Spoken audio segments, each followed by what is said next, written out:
We adore you, O Christ, and we bless you, because by your holy cross you have redeemed the world. A reading from John 18, beginning at the 28th verse. Then they took Jesus from Caiaphas to Pilate's headquarters. It was early in the morning. They themselves did not enter the headquarters so as to avoid ritual defilement, and to be able to eat the Passover.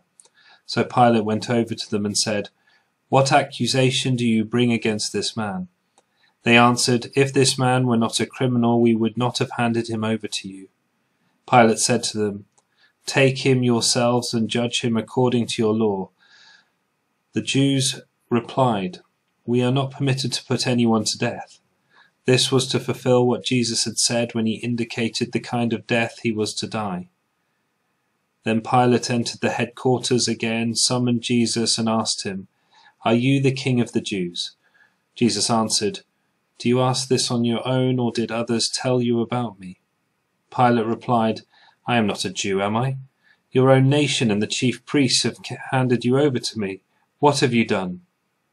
Jesus answered, "My kingdom is not from this world.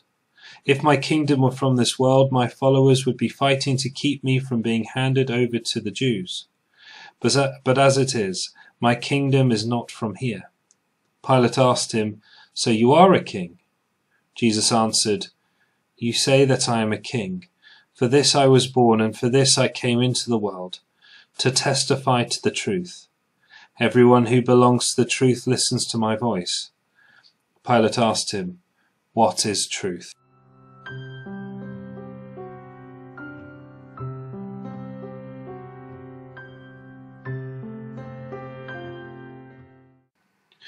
You are Pilate. You see them approach, a great crowd with the man, the one welcomed as a king a few days ago, this time shackled, the one the spymaster warned about. You sigh in desperation as you go out to meet that thorn in your flesh called Caiaphas. They wish to condemn this Jesus to death.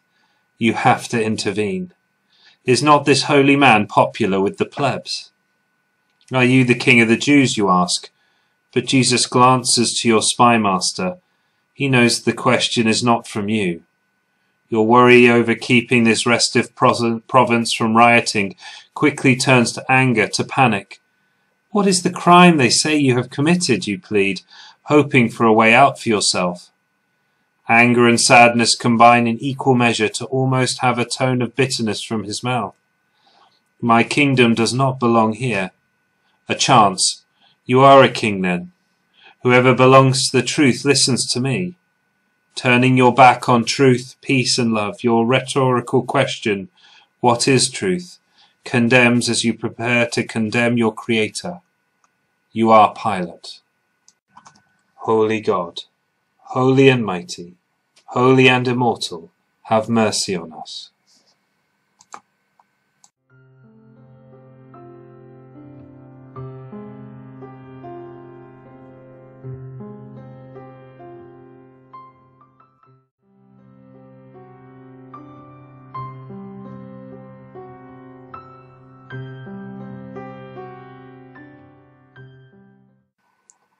We adore you, O Christ, and we bless you, because by your holy cross you have redeemed the world. Then the soldiers led him into the courtyard of the palace, that is, the governor's headquarters, and they called together the whole cohort. And they clothed him in a purple cloak, and after twisting some thorns into a crown, they put it on him, and they began saluting him. "Hail, King of the Jews!" They struck his head with a reed, spat upon him, and knelt down in homage to him. After mocking him, they stripped him of the purple cloak, and put his own clothes on him. Then they led him out to crucify him.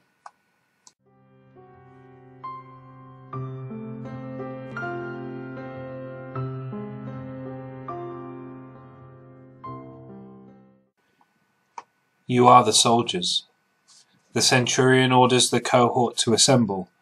You rush out to the courtyard with your squad and line up. In the middle, naked, trembling, bleeding, all over from the beating and whipping, stands Jesus. He trembles in shock and pain. The centurion exclaims, "Here is the King of the Jews."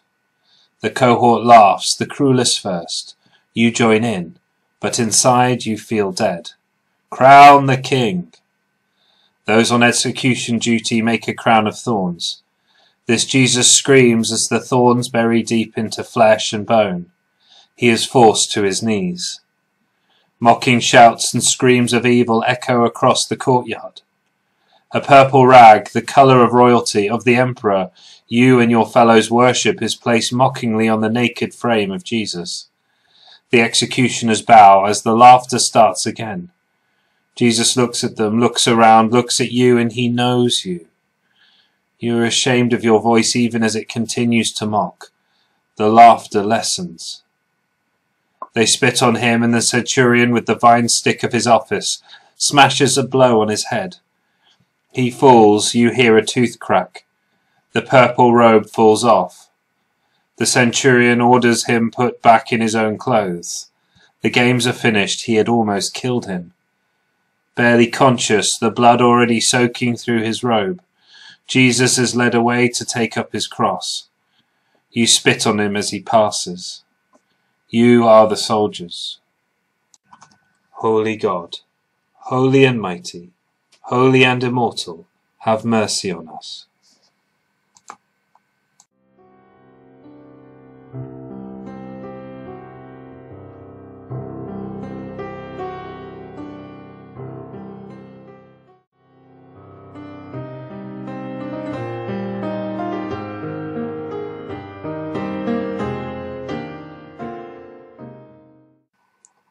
We adore you, O Christ, and we bless you, because by your holy cross you have redeemed the world.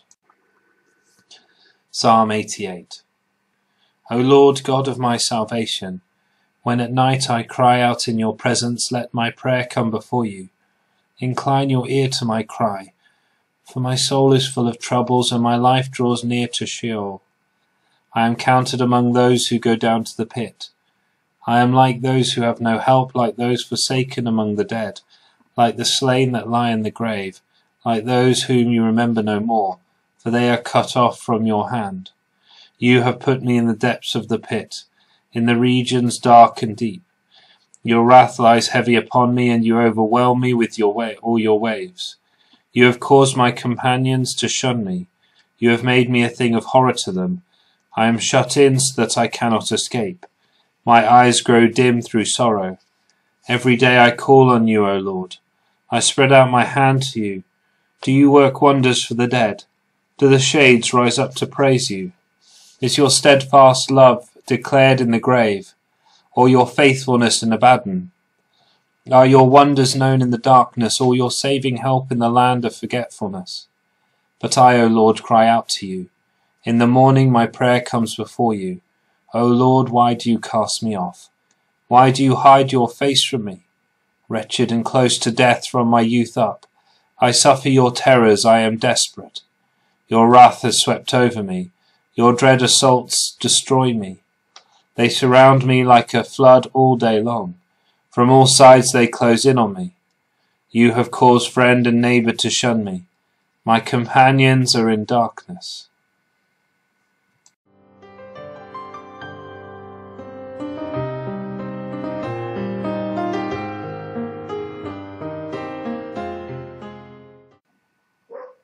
You are the unfaithful disciples. You see Jesus in the distance. You are repulsed and ashamed in equal measure. His broken and bleeding body struggles under the weight of the cross. This is not the man you remember from just 24 hours ago. You stifle a cry. The man who you were so sure was the Messiah falls into the dust, the cross burying his face into the dust. You watch the soldiers force your broken Lord up. Your heart breaks as you watch your broken Lord. Your shame wants you to turn away. Tears roll down. Even as a coward you cannot turn away. You are the unfaithful disciples.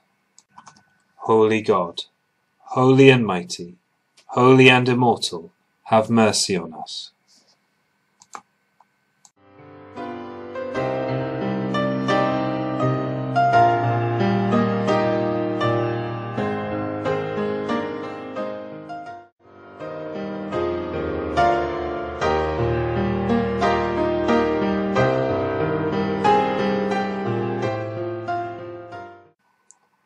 We adore you, O Christ, and we bless you, because by your holy cross you have redeemed the world. Luke chapter 2, beginning at the 34th verse. Then Simeon blessed them and said to his mother Mary, "This child is destined for the falling and rising of many in Israel, and to be a sign that will be opposed, so that the inner thoughts of many will be revealed, and a sword will pierce your own soul too."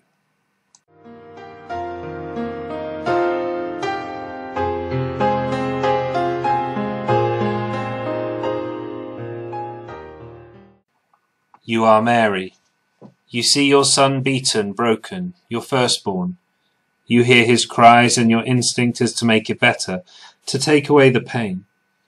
You are utterly powerless. The most you can do for him is to be there. You recall the angel, you recall the Magi, you recall Simeon's prophecy, which made your blood go cold. Sorrow like a sharp sword will break your heart. Simeon's words were true, but do no justice to what you feel. Your baby looks over and you catch his gaze. Together you are facing your own passions. Together you are being wounded. Together, right to the end. In the darkness of your heart you forget the promises of Magi and angels. But you trust your Lord. You are Mary. Holy God, holy and mighty, holy and immortal, have mercy on us.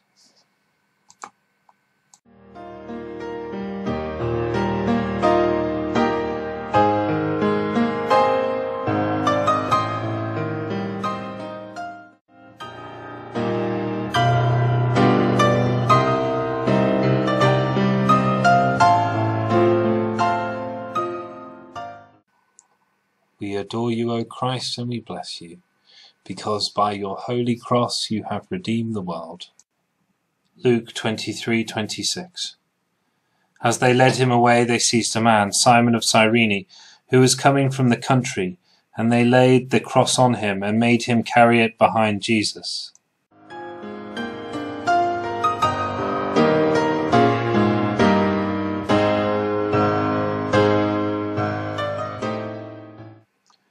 You are Simon of Cyrene. You hear the commotion and wonder over. Yells, cries and shrieks, some mocking, some mourning. You wipe your brow after you walk and arrive at Jerusalem for Passover. Stunned by the crawling man of sorrow before you, you fail to notice the glance of the centurion land upon you. You, he roars, carry his cross. Tentatively you approach, cursing your misfortune, knowing you have no choice. The cross is heavy. The half-dead victim cannot even look up. Your breath becomes fast as you haul this cross that is so much heavier than it looks. The man of sorrows has not even the strength to carry his cross, not even the strength to scrape even that little shred of dignity as he is cajoled and whipped to continue his last journey, not even the strength to carry out fully his duty. You follow on, praying his suffering is short, knowing it will not be. You are Simon of Cyrene. Holy God, holy and mighty, holy and immortal, have mercy on us.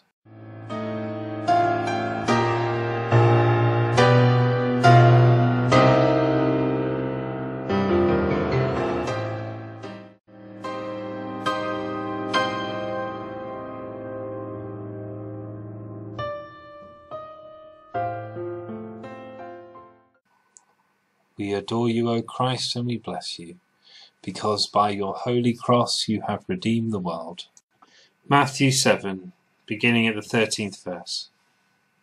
Enter through the narrow gate, for the gate is wide and the road is easy that leads to destruction, and there are many who take it. For the gate is narrow and the road is hard that leads to life, and there are few who find it.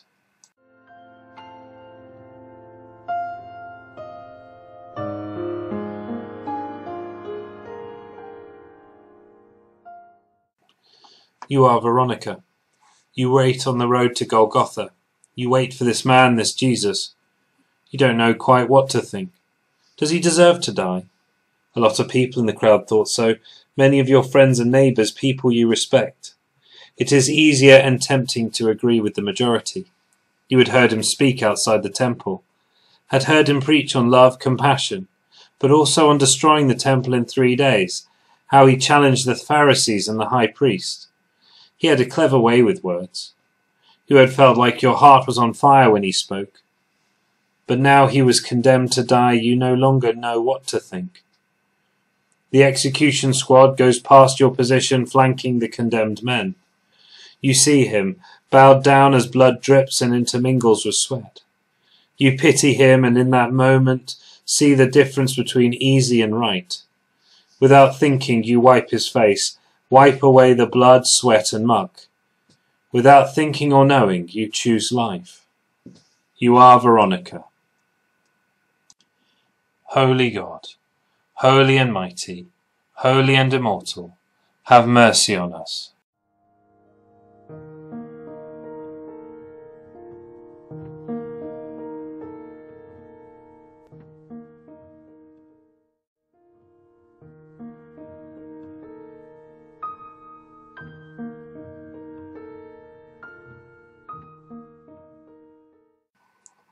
We adore you, O Christ, and we bless you, because by your holy cross you have redeemed the world. Isaiah 53, beginning at the 3rd verse. He was despised and rejected by others, a man of suffering and acquainted with infirmity, and as one from whom others hid their faces. He was despised, and we held him of no account. Surely he has borne our infirmities and carried our diseases. Yet we accounted him stricken, struck down by God and afflicted.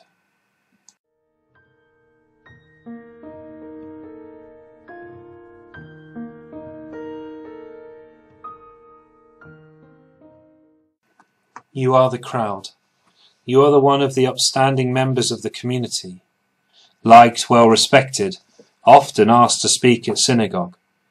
You were first when the Pharisees called for people to come. You shouted with the others, "Crucify him." It was happening. How you hate this Jesus. You see the vicious victory in the eyes of your friends the Pharisees, and it is reflected in your own eyes. You cheer as he falls a second time and laugh with the others. He is getting what he deserves. How dare he break the law? How dare he do things differently? How dare he claim to be God? Soon he will be dead, but hopefully not too soon, you think. His death, the death of this man who did not respect our traditions, will make the Passover meal taste all the better. His story will be over soon. You are the crowd. Holy God, holy and mighty, holy and immortal, have mercy on us.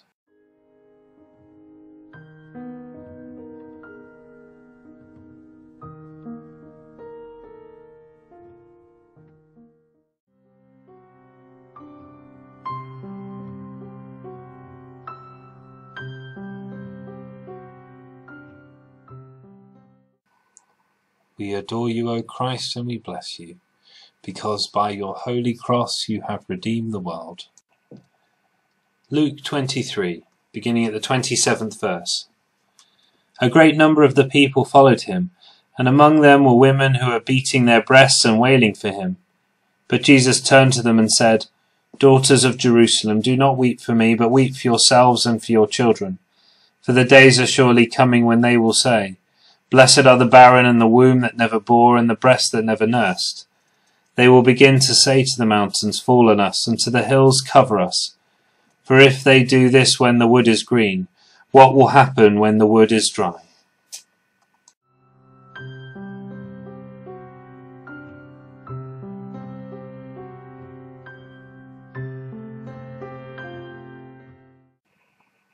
You are the wailing women. You see him approach, and with your friends, outcasts, loved and accepted by this great man, your emotions overcome and build to a crescendo as he passes. You see the crown and the wounds, the blood and the toil. You weep as your Lord passes. He sees you all weeping, and with tears in his eyes, he asks you to weep for yourselves. Even now, he thinks on others. He warns us. How could anything be worse than this? Your hope is dying, but you heed his warning. You are the wailing women. Holy God, holy and mighty, holy and immortal, have mercy on us.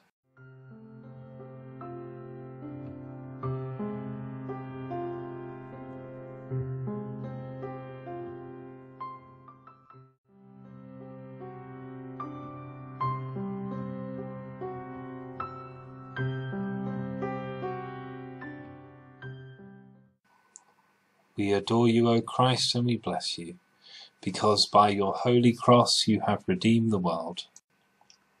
Hebrews chapter 4, beginning at the 15th verse. For we do not have a high priest who is unable to sympathize with our weaknesses, but we have one who in every respect has been tested as we are, yet without sin. Let us therefore approach the throne of grace with boldness, so that we may receive mercy and find grace to help in time of need.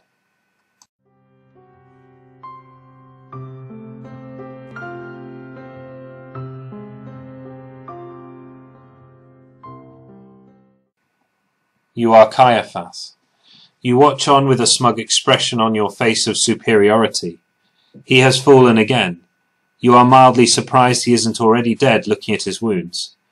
An unfortunate business to have anyone killed, but better him, better one man, rather than the Romans come and destroy the whole of Judaism, destroy our temple.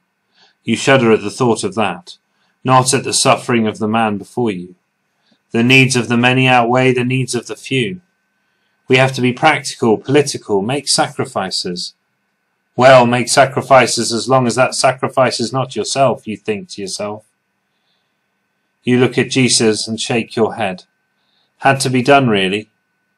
Many people will think it wrong. He is popular, this Jesus. But how can simple folk have the same ideas of right and wrong that I have? After all, he broke the law.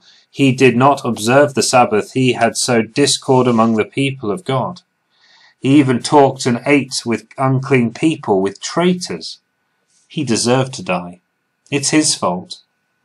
At least I have guided the people of God away from destruction. You follow on as Jesus is lifted again. You are Caiaphas. Holy God, holy and mighty, holy and immortal, have mercy on us.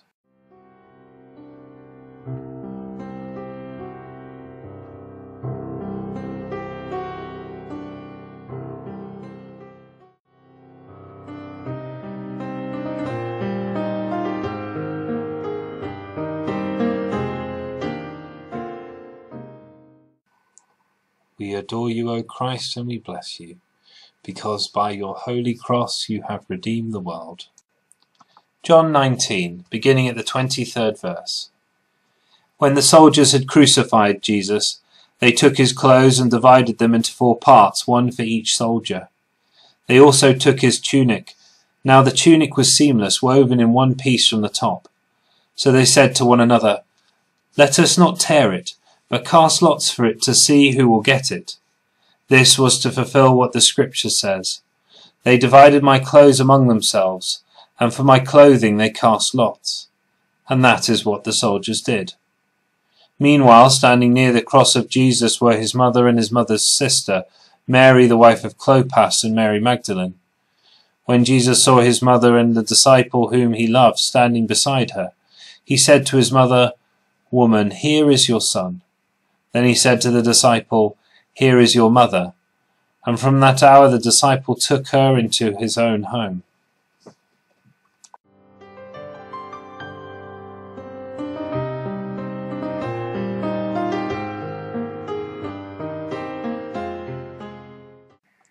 You are the disciple Jesus loved. You watch, clutching Mary as Jesus is stripped. The clothes are taken off carefully by the soldier, simply so they can keep them, perhaps sell them. You want to be angry with them, but you cannot. Your heart has broken. You struggle to feel anything except the will to be there with your friends. You turn away as the nails are hammered home and the cries of your Lord scream across the hilltop. Mary clutches you, sobbing. Raised up, Jesus suffers, completely naked and wounded, utterly broken. He sees you and his mother looking at him. He manages to say to his mother, "Woman, here is your son." Then he said to you, "Here is your mother." You nod once, acknowledging your mission. You will not let him down. It is the least you can do. So the agonizing wait continues. You are the disciples Jesus loved. Holy God, holy and mighty, holy and immortal, have mercy on us.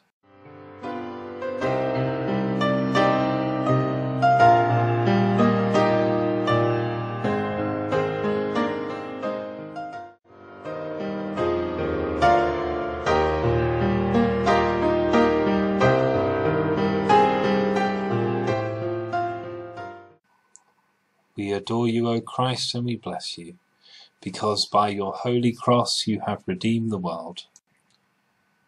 Luke 23, beginning at the 33rd verse. When they came to the place that is called the Skull, they crucified Jesus there with the criminals, one on his right and one on his left. Then Jesus said, "Father, forgive them, for they do not know what they are doing." And they cast lots to divide his clothing. And the people stood by, watching, but the leaders scoffed at him, saying, "He saved others. Let him save himself if he is the Messiah of God, his chosen one." The soldiers also mocked him, coming up and offering him sour wine, and saying, "If you are the king of the Jews, save yourself." There was also an inscription over him, "This is the King of the Jews."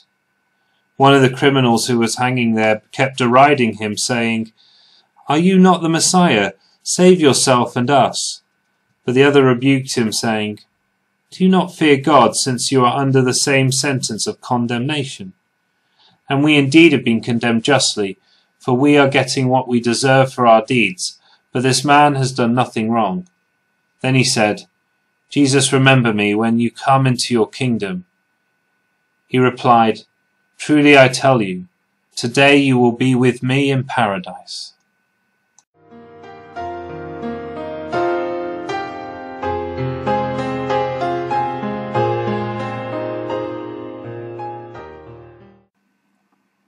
You are the criminal.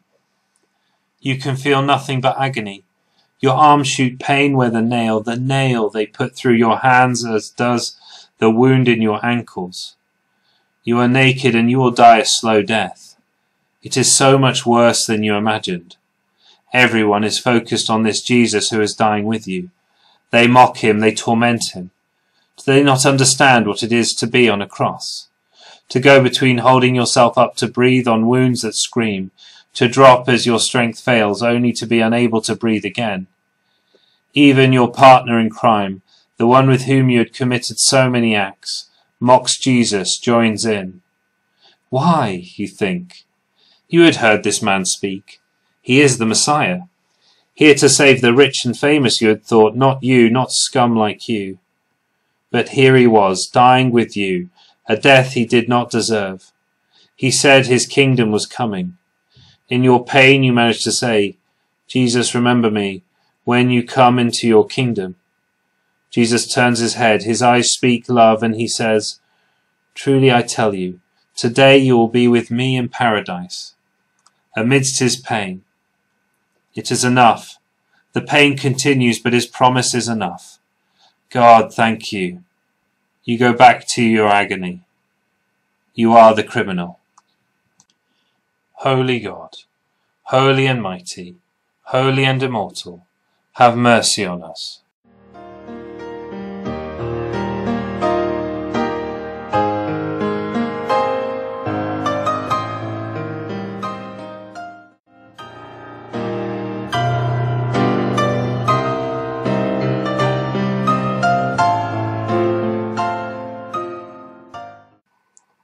We adore you, O Christ, and we bless you, because by your holy cross you have redeemed the world.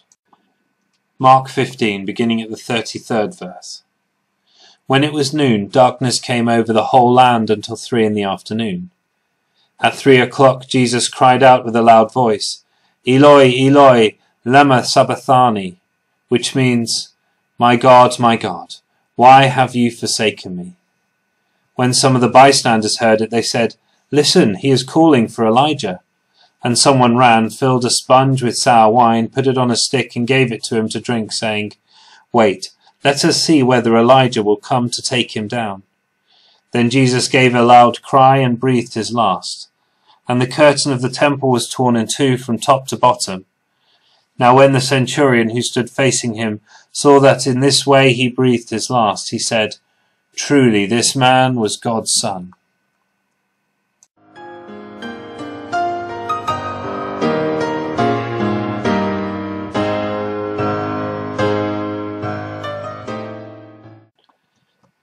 You are the centurion.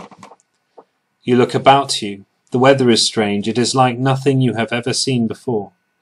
The Jews around you and the men begin to look around frightened.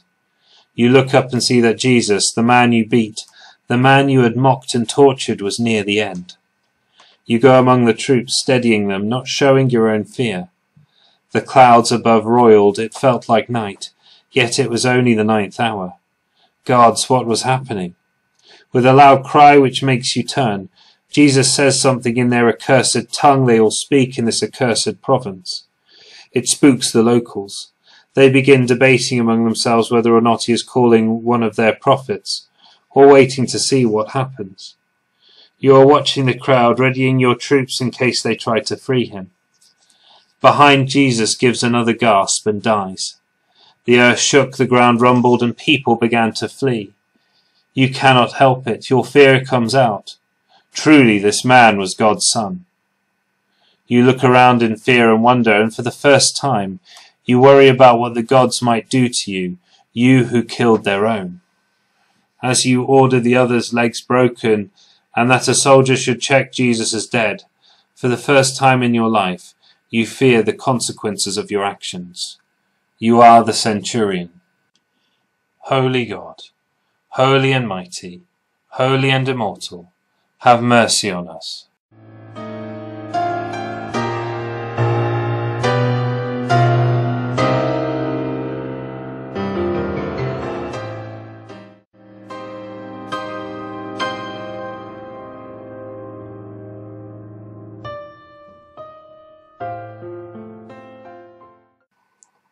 We adore you, O Christ, and we bless you, because by your holy cross you have redeemed the world.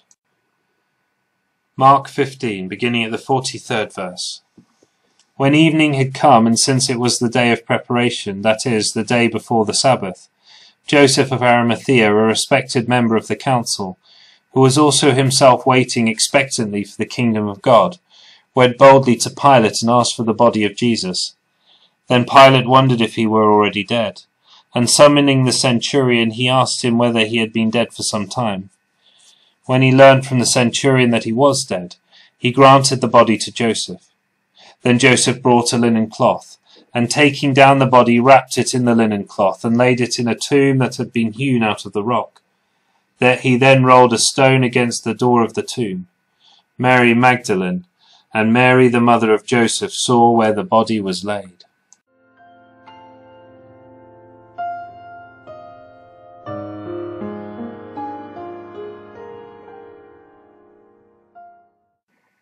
You are Joseph of Arimathea. You will see that your Lord is treated right as he deserved. You cared not now who found out about your faith, now broken, and asked Pilate for your Lord's body. Once Pilate had found out that Jesus was truly dead, he allowed it. You call your new friend and also a secret disciple, Nicodemus. Together and with help from the other believers, you struggle against the bonds of the cross holding the cold, stiffening corpse of your beloved prophet. Once down, you wrap him gently, stroking his face, crying anew, crying for hope gone, for hope lost. Nothing matters now. The others think you were brave to speak to Pilate. In truth, a world without Jesus was a world without hope, and you no longer cared whether you live or die. You look around your stone-cut tomb, a tomb you were once so proud of. It did not matter now what happened to you, but you are determined to give Jesus the best. You walk with his family and friends towards your own tomb. It is the least you could do for the man who had done so much. You are Joseph of Arimathea.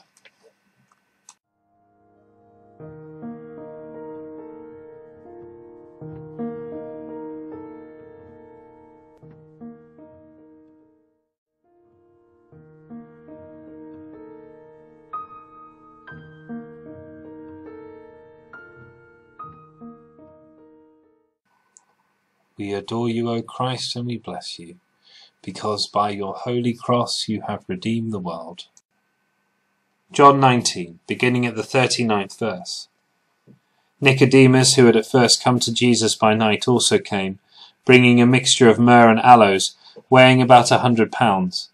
They took the body of Jesus and wrapped it with the spices and linen cloths, according to the burial custom of the Jews. Now there was a garden in the place where he was crucified, and in the garden there was a new tomb in which no one had ever been laid. And so, because it was the Jewish day of preparation, and the tomb was nearby, they laid Jesus there.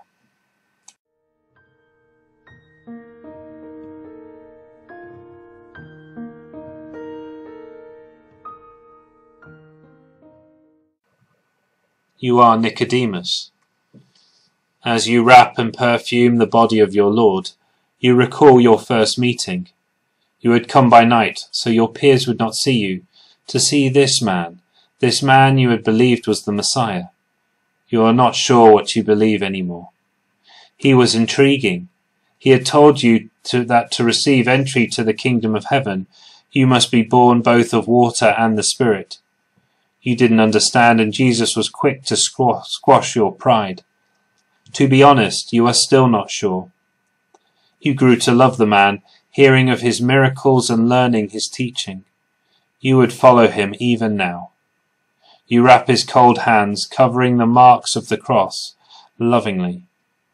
Other words from that night so long ago continue to haunt you. Jesus had said, "For God so loved the world that he gave his only Son, so that everyone who believes in him may not perish but may have eternal life." You had thought he was the Son of God. But how could the Son of God die? You are too tired and too drained to do anything except give your Lord the final gift you can, a good burial. The stone is rolled across. You realize that you have left your heart in that tomb with your Lord. You are Nicodemus. Holy God, holy and mighty, holy and immortal, have mercy on us.